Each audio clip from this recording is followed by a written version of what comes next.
Bonjour à tous, bienvenue dans ce cours de rétro qui portera cette fois sur le gameplay et comment on s'adapter à la manette.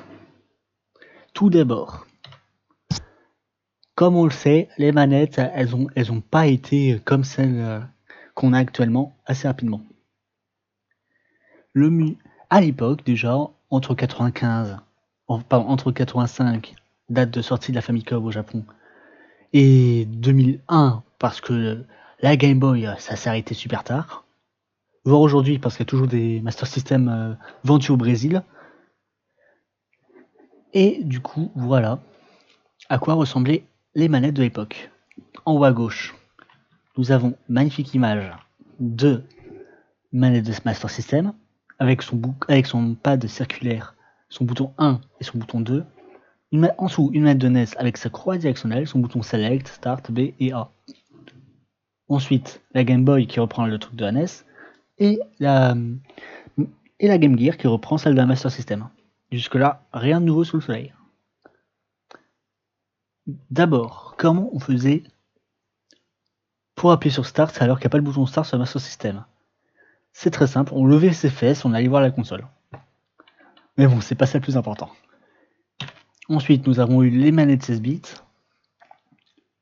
qui sont encore globalement utilisées aujourd'hui. À gauche, la manette de Mega Drive, à droite, la manette de Super Nintendo.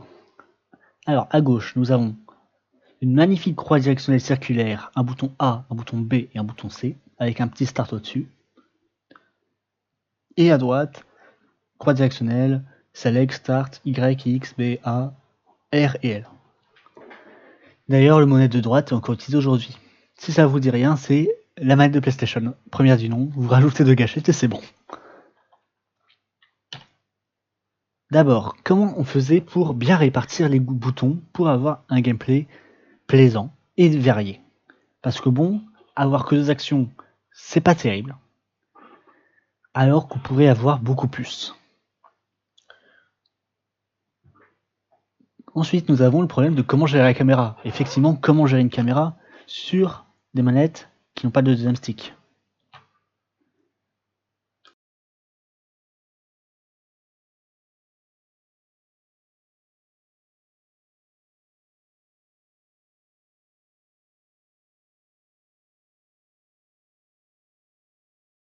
Tout d'abord, désolé pour l'absence, nous avons pas besoin de gérer la caméra parce que en 2D, il n'y avait absolument pas besoin de le faire.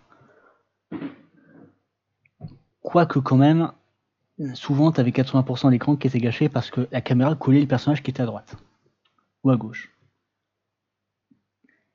Et on va répondre également à la dernière question, pourquoi la touche verrouille majuscule est-elle activée?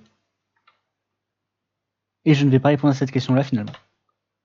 D'abord, pour optimiser les contrôles sur une manette 8 bits, il y a le bouton directionnel, le bouton de saut qui est souvent le bouton de droite, rarement le bouton de gauche, et l'autre bouton qui est assigné à l'action. Comment faire plus? Eh ben, nous avons plusieurs techniques. Faire des combinaisons de boutons. Comme par exemple, dans les Castlevania, dans les Mega Man, dans Granddad, etc. Il y a souvent une deuxième action qui est attribuée à en haut plus le bouton d'action, c'est-à-dire B, de manière générale. Nous avons également la possibilité d'avoir un menu pour sélectionner nos attaques sur Start, comme on l'a dans les Mega Man.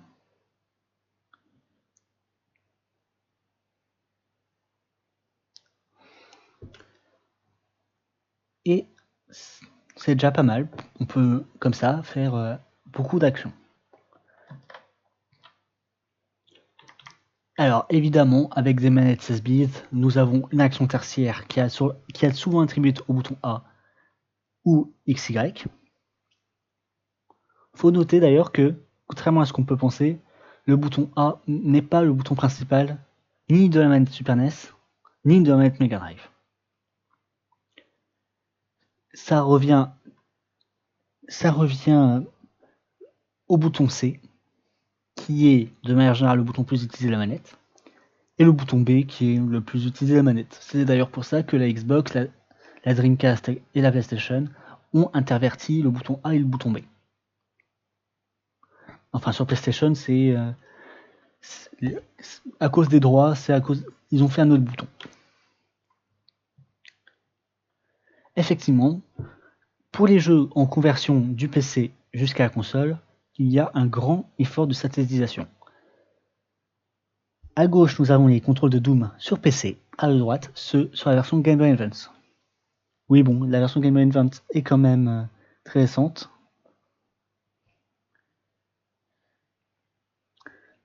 Par rapport à la version d'origine. Effectivement, la version d'origine est née dans les années 90, la version Game Boy Advance, début des années 2000.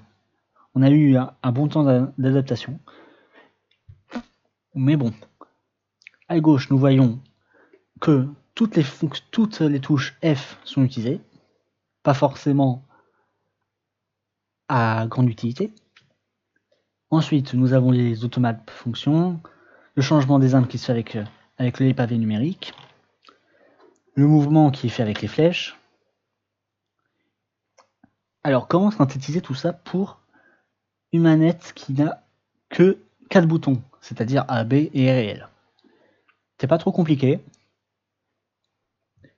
Déjà, la sauvegarde ne se fait pas au milieu du niveau, ils l'ont mis à la fin de chaque niveau, entre ces derniers. Le load se fait avec le bouton Start, tout simplement, qui fait dérouler un petit menu.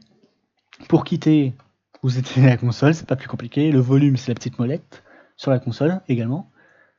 Pour réduire la vue et pour augmenter la vue, on peut pas vraiment. Du coup, ils ont pas fait ça. Les quick save et les quick load, ils l'ont pas fait non plus. Pour voir la map, on appuie sur le bouton select et ensuite on peut manipuler la map comme on veut avec les boutons. Pour les armes, ils ont trouvé une astuce quand même très intelligente, c'était maintenir gauche ou droite et appuyer sur le bouton d'action, pas sur le bouton tir, le bouton d'action. Comme ça, on pouvait choisir les armes en plein jeu sans même devoir mettre pause. Pour tirer, on appuie sur B tout simplement. Pour actionner, on fait A, etc. La touche de direction, c'est évidemment pour aller en avant, aller en arrière et tourner sur soi-même. Et les gâchettes de gauche et droite, c'est pour aller de gauche à droite sans tourner la caméra. J'ai testé moi-même la version Game Boy Advance pour me vérifier si c'était bien maniable. Effectivement, c'est super agréable. Surtout que la console est assez petite, du coup la définition ne gêne pas. Alors sur l'arcade, on a des combinaisons quasi infinies de contrôle, puisque la manette, on l'a créée exclusivement pour l'arcade. À gauche, nous avons Paperboy, qui est littéralement un guidon de vélo. On ne peut pas faire plus simple. Les FPS, en général, on avait un zapper qu'on pointait vers l'écran et on tirait. À droite, nous avons un jeu de course tout à fait traditionnel, Outrun, qui était avec un volant et les pédales qui agissaient comme l'accélérateur et le frein, tout simplement. Ensuite, nous avons eu les manettes avec un stick. À partir de l'arrivée de la 64, en 96, la PlayStation a commencé à avoir un stick. La Saturn, pareil, etc. Du coup, forcément, on passe de ça à ça. Pour gérer la caméra, c'est quand même beaucoup plus simple. D'ailleurs, pour la petite anecdote, sur les jeux Nintendo 64, on peut remarquer que la manette est vraiment pas traditionnelle, mais elle est parfaitement adaptée à tous les jeux qu'ils ont sur 64. Quasi tous. Pour dire, la croix directionnelle n'était quasiment jamais utilisée quand le stick était utilisé. Il y avait une gâchette derrière le stick qui permettait de remplacer le bouton L, etc. Et la caméra, comme il s'agit de boutons, se déplaçait par à coup. Ça veut dire qu'on appuyait sur le bouton C de droite, la caméra se tournait à droite de un certain nombre de degrés, etc. Aussi, avant l'ajout d'un stick pour les jeux PS1 tardifs, la caméra pouvait se gérer grâce à une des deux gâchettes. Enfin, grâce à deux gâchettes, justement. Une gâchette faisant tourner la caméra à gauche, et une autre gâchette faisant tourner la caméra à droite. Cette technique est encore utilisée pas mal aujourd'hui. Mais assez faiblement, parce que le stick est quand même beaucoup plus utilisé aujourd'hui. Du coup, voilà la fin du cours. Je vous souhaite une bonne soirée et évidemment testez tous les jeux rétro que vous pouvez. Au revoir.